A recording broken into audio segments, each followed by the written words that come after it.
There's a new Hunger Games movie coming out in like 2 years, so I figured now's a good time to talk about it. In the book/movie Sunrise on the Reaping, we go back. Like, we go all the way back. Well, not all the way back, because that's more like Songbirds and Snakes territory. We go back like 24 years before the events of Katniss Everdeen being really salty about everything. What do we know about this? Well, we know the release date, but like, we all know the release date. Let's get into the good stuff. One of the main things that we know about the plot is that it's going to be starting the morning of the reaping of the 50th Hunger Games. So it's going to be throwing you into everything the same way that they did in Hunger Games 1.0. Or will it? Most people are thinking that we're going to get a pretty straightforward retelling of what Katniss witnessed in Catching Fire. How she got to view the recording of the 50th Hunger Games. And in that recording, we see Haymitch go up against 47 tributes in what is considered the most beautiful arena in the history of the Hunger Games, where everything from the water to the flowers will end you. But in this hellscape of erupting volcanoes and squirrels that absolutely suck, Haymitch runs into a girl named Maysilee Donner, who's also from 12. The two of them form what is supposedly called an alliance. They make it to the finals, but separate because they don't want the games to come down to just the two of them. But immediately after separating, Maysilee is eliminated by a flock of flamingos. And these flamingos were not good news, as you could tell from the whole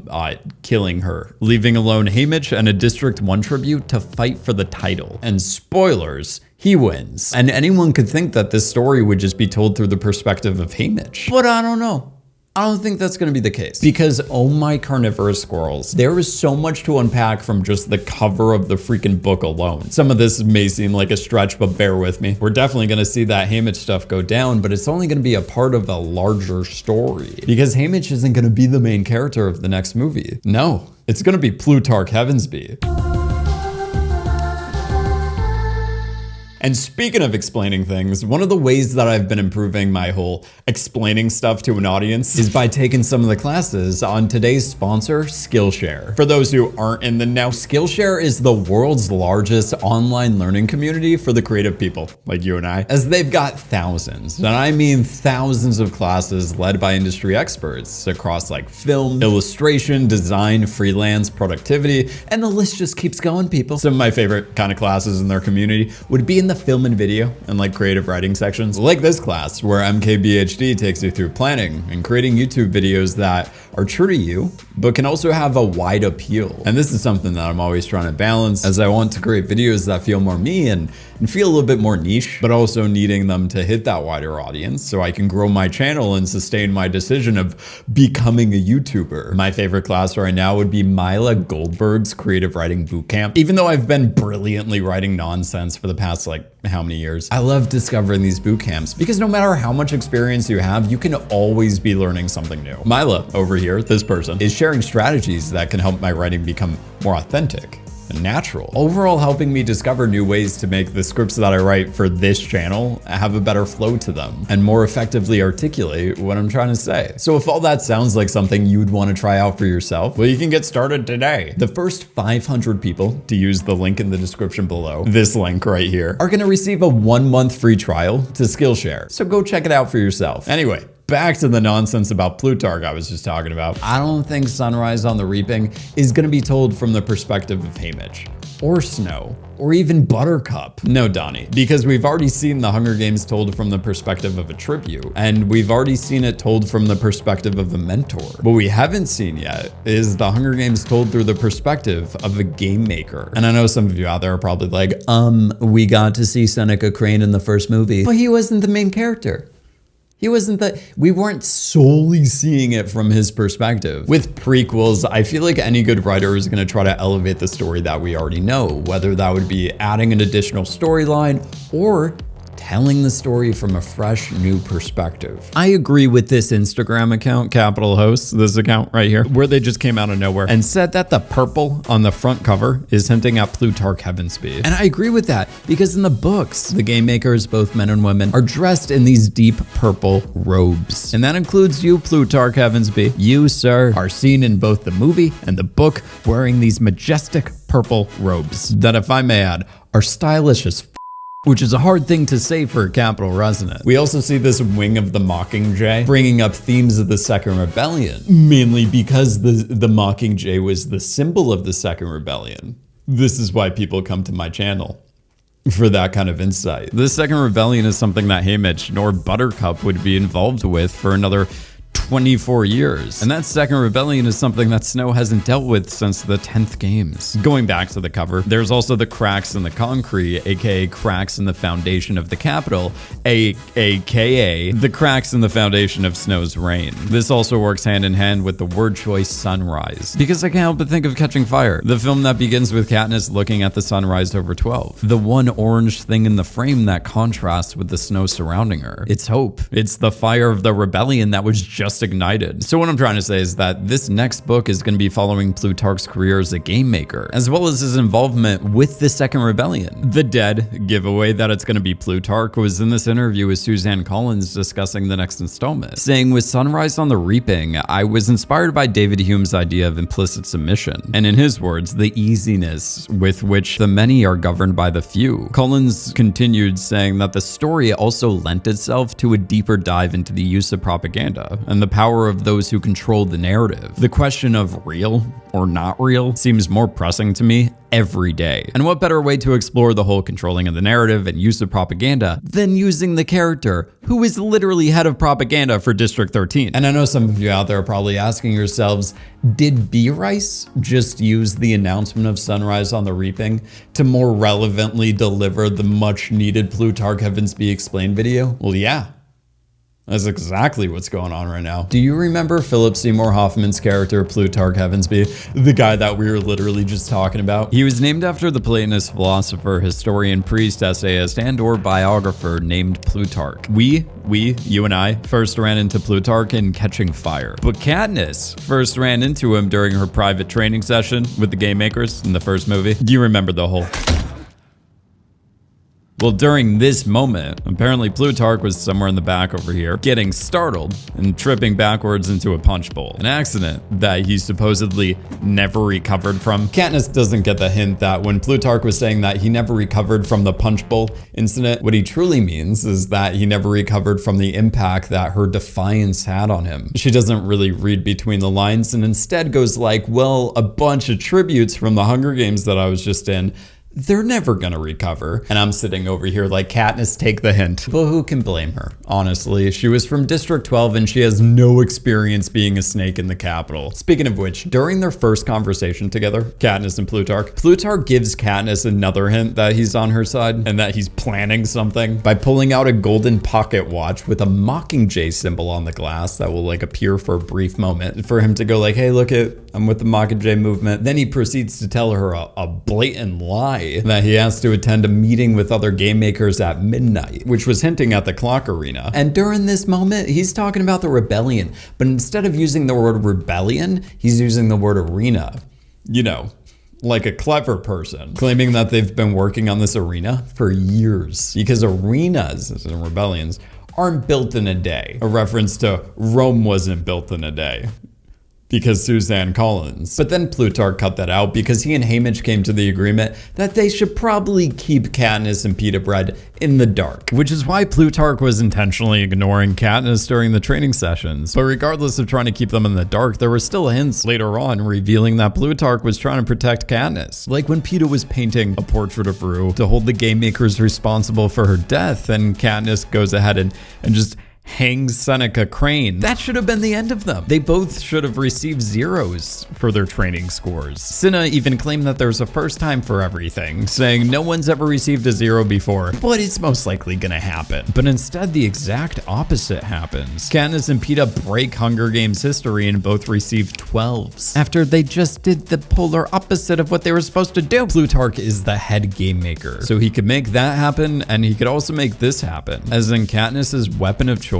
getting placed right in front of her place, so she didn't have to waste time searching for it in the notorious cornucopia bloodbath. And for those of you like, I don't think that's true, I don't think he placed it there for Katniss's benefit, well, I gotta tell you something. Plutarch also made sure that this wire, aka Beatty's weapon of choice, was placed in front of him, so that Beatty could then blow a hole in the force field, giving District 13 the opportunity to take one of their hovercrafts and then go into the arena to scoop the Mockingjay out of there, getting her away from the Capitol, but also getting her away from whatever the is residing in the 6 to 7 o'clock zone. Oh my gosh, I almost forgot. In the books, Katniss receives bread, which is code for her time of rescue. The number of the district that the bread originated from was the day, and the number of rolls was the hour. But wait, hold on, pause, time out. Why was Plutarch helping the Second Rebellion? Like, he had it made in the capital. I'm just saying, he was doing pretty well for himself. Like, he was Snow's number something. I don't know if he was Snow's number 2, but he was pretty close to being Snow's number 2. But then, like, out of nowhere, Plutarch decides to take on the job that not many people are willing to take on. Switch the Quarter Quell cards to make Katniss compete in the games. Risk everything by getting the victor tributes from districts 3, 4, 6, 7, and 8, and 11 to protect KMB in the arena, and then try to safely exit the capital after extracting the Mockingjay from said arena, so he could then help take down the capital that he was just thriving in. Like, what the heck happened? The Heavensbee name was a big part of the capital and its history. Do you remember that one hall you see during the 10th games? The one where Coriolanus and the other soon-to-be mentors are getting assigned their tributes? Well, in real life, it's named the Baronsal Hall, or just the Baronsal. I think it's just the Baronsal. But in the Hunger Games, they named it Heavensbee Hall, after Trajan Heavensbee, named after the Roman Emperor Trajan. Just Trajan. Trajan was responsible for the greatest territorial expansion of the Roman Empire during the time of around 117 AD. So it's safe to say that Trajan Heavensbee did the same exact thing, but he did it for Panem. Because if we kindly ask Highbottom to get the heck out of the way, you can read that Trajan Heavensbee is considered the father of Panem, meaning he was a big part of helping put together the whole event. And this is why the Heavensbee family donated a cornucopia amount of money to the school, a school that so desperately needed it as they were undergoing post-war reconstruction. And by the way, the face of Trajan is the face of Francis Lawrence, who, if you didn't know, is the director of Songbirds and Snakes, as well as the director of Catching Fire, Mockingjay Part 1, and of course the unnecessary Mockingjay Part 2. It should have just been a 4-hour movie, people. I've already explained that I'm willing to die on this hill, so please fight me in the comments. Coriolanus was a mentor alongside Hilarious Heavensbee, as Hilarious was assigned a female tribute from District 8 named Wovi. And Coriolanus was peanut butter and envious of Hilarious because Hilarious wasn't receiving someone from District 12. And when Corio is explaining the envy, he also explains that the Heavensbees are not just rich, they're in like a different category of rich. They're ultra rich. And we just circle back to the main question, which is, why is Plutarch giving this all up? What's Plutarch's motivation? We definitely know that he wants to send Snow into the grave and end the capital, but his motivations were always unclear. And even in the books, it doesn't help. It doesn't give me more insight, because he's even more mysterious in the books. There's still so much we don't know about him, like how he initially got in contact with District 13. Haymitch goes on to explain that Plutarch's been part of an undercover group aiming to overthrow the capital for several years prior to the 75th games, which could mean 3 or more years. And Collins even went on to say that Plutarch had been involved with the rebellion since at least the time of the 65th games, which, if you didn't already know, was Finnick Odair's time to shine. So if there's no clear date for when Plutarch got involved with Coin and Friends, why not just make it the 50th games? And that's what I'm looking forward to the most in Sunrise. I bet we'll see Plutarch coming in contact with President Coin before she was president. Coin is stated to be around 50 years old in the book, so she would be in her like mid-20s when she makes an appearance in Sunrise. And in the movies, Plutarch appears to be around his mid-40s, so they'll most likely be around the same age during their meet cute, meaning we may see Coin immediately after she lost her husband and her daughter to a pox epidemic in District 13. The same one that killed a bunch of other people and made a lot of them infertile. We would be focusing on Plutarch's rise to power, but we could also be witnessing Coin becoming president. I feel like the middle chapter that is Sunrise is kinda gonna ruin the surprise, like the twist that Plutarch was helping aid the Second Rebellion during Catching Fire. But like, I've seen it, and I'm pretty sure all of you have seen it, so like, who cares about everyone else at this point? Possible reason as to why Plutarch betrayed the capital: number 1, Plutarch could have recognized that the integral structure of the capital was way too fragile, so he figured he would need a lifeboat to get off the sinking ship. The legend who played Danger Santa, Donald Sutherland, went on to talk about the world Mr. Claus created, saying that it's a society created by force. It's like it's made of paper. It's that fragile. One spark can lead to a fire. The character of Snow even admits this in Catching Fire. And then then in a fraction of time, the whole system collapses. To which Katniss replies in a really snarky way. It must be a fragile system if it can be brought down by just a few berries. Plutarch is incredibly intelligent, and he's a master of manipulation, etc. So he of all human beings would be aware of the cracks in the foundation. But if Plutarch is so smart and so cool, why wouldn't he just work his way up the political ladder and become the next in line to take over Snow's position? Heck, maybe even stage a coup while he's at it. This brings us to possible reason number 2. He did it out of boredom. He could have recognized everything in reason number 1 to be true, but instead of waiting for Snow to go to sleep and never wake up again, and then try to reconstruct the government from the inside, he would want something more complex. Something more challenging. In the capital, they have nothing but excess on top of excess. And if they run out of excess, they go to the excess store where they pick up more excess and get in their excess trucks and dump a bunch of excess onto everyone else.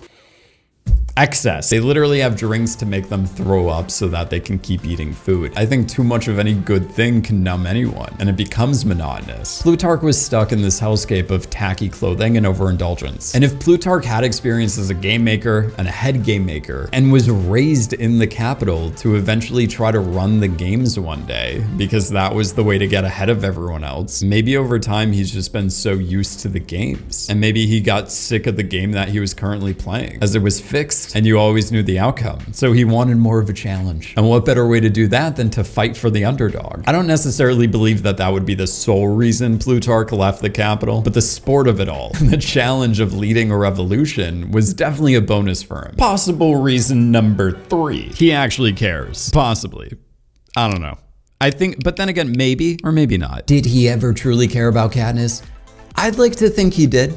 You know, but you have to think about like the fact that anytime he does something for Katniss, whether that would be like bringing her bowls of soup or checking in on her mental health, it could have just been to gain her trust and better keep her on his side. There was a moment in the books where Venia, Flavis, and Octavia, also known as Katniss's prep team, were being held hostage and tortured in District 13 because they stole a slice of bread. Upon discovering the situation, Katniss turns to Plutarch and is like, why? Plutarch's initial response to that question was Cinna requested it. This did not go over well with Katniss, as she proceeds to explain to him that Cinna would have never requested anything of the sort. In this moment, I'm assuming that Plutarch then realizes he has to save his relationship and whatever trust he has left with Katniss by freeing the prep team on his own authority, freeing them for special defense purposes and taking full responsibility, doing whatever it takes to keep Katniss happy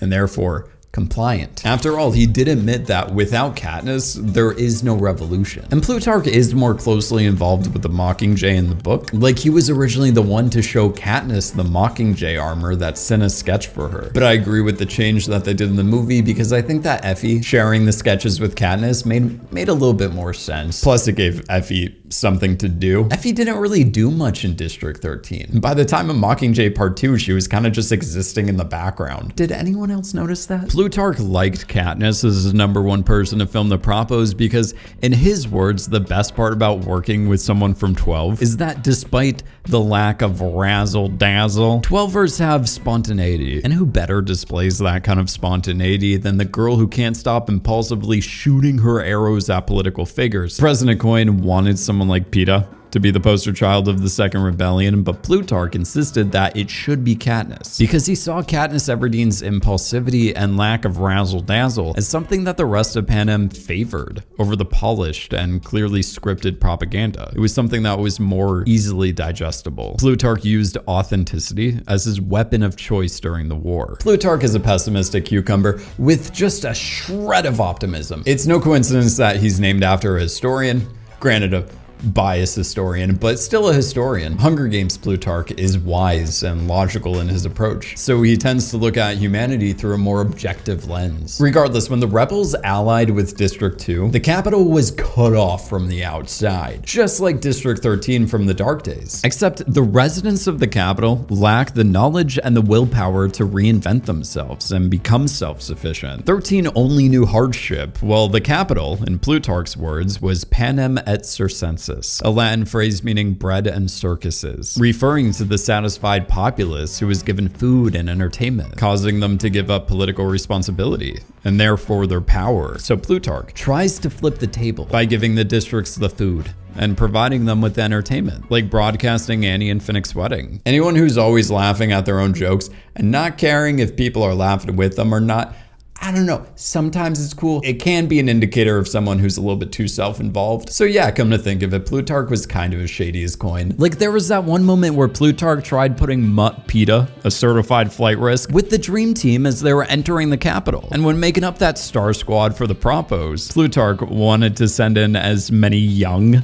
victors into the capital as he possibly could. A capital that, thanks to the pods, was turned into basically another Hunger Games. There's an emphasis on young victors, as it shares some parallels with, I don't know, sending a bunch of Panem's youth into the Hunger Games to fight to the death for all that propaganda and entertainment. Let us not forget the moment in the books where Snow says that, you could see Plutarch's hand in the bombing that killed Prim, because it was being broadcasted live to Panem. And who do we think is in charge of broadcasting stuff to Panem? It's this guy right here. But when Katniss is brought into the meeting room of the remaining victors and Coin proposes the idea that they should bring back the Hunger Games, but for the capital's children, Katniss goes like, hey, wait, was this Plutarch's idea? And Coin is like, no. It was all mine, which made Katniss kind of forget about Plutarch's involvement in the whole matter. So I guess we really don't know the level of involvement that Plutarch had when it came to Prim's death, because the investigation was just never carried out. In the movies, they made Plutarch more stoic and likable. Overall, he felt more human to me. In Mockingjay Part 2, after Coin takes an arrow to the chest, Plutarch looks pleased, but composed. But in the book, he was like openly glowing after the assassination of Coin. After Paler was elected president, Plutarch was given Secretary of Communications, meaning he was setting the programming of the airwaves across all of Panem. Movie version, I'm okay with him getting that position. However, book version scares me. Plutarch in the book and Plutarch in the movie both believed that we're fickle, stupid beings with poor memories and a great gift for self-destruction. But when it comes to Plutarch in the film, they added in the lines of Plutarch saying to Katniss, I'm sorry the burden fell on you. I know you'll never escape it, but if I had to put you through it again for this outcome, I would. And that he hopes the country will find its peace, as well as hoping that Katniss will find hers. So maybe in the film version, he just seems like less of a bad guy. Possible reason number 4. Snow gave him a reason. Plutarch was already planning a revolution with Coin's people for several years before Seneca Crane got axed. So it wasn't Seneca Crane that really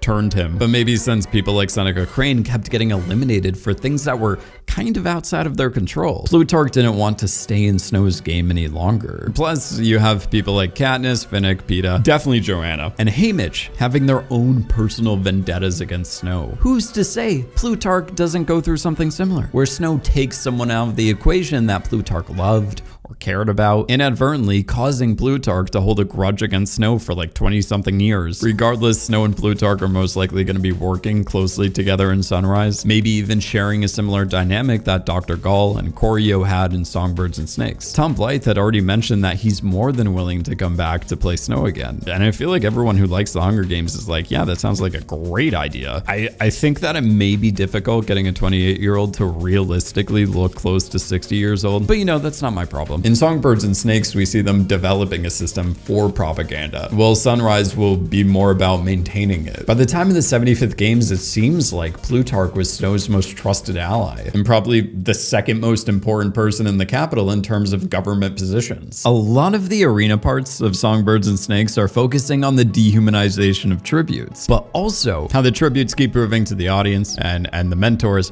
and Dr. Gall that they are not animals. The tributes act with more humanity and express more humanity than anyone else in the capital. So I appreciate the amount of detail they put into each of the tributes in Songbirds and Snakes, as in actually naming them all. Like they all have real names, which is way better than some of the names of the tributes during the 74th Games, like the iconic District 10 female tribute, even though we're getting like twice as many tributes in the 50th Games. I hope that for Sunrise on the Reaping, they give each tribute the same level of detail that they did in Songbirds and Snakes. Haymitch Abernathy may not be the focus focus of the next film, but he could be playing an important role, like as important of a role as someone like Lucy Gray Baird. Also, in Mockingjay Part 2, the Star Squad shows up at Tigris' shop, and Cressida said that Plutarch mentioned Tigris could be trusted, meaning we will most likely see Tigris and Plutarch interacting with each other in Sunrise. Depending on how much of the prep we get to see of the 50th games, we're definitely going to see some reoccurring characters, like Megs. Megs was the first mentor after her victory in the 11th games, so we know that she's definitely going to be alive and mentoring during the time of the 50th, so we're probably going to see her again, as well as Beatty,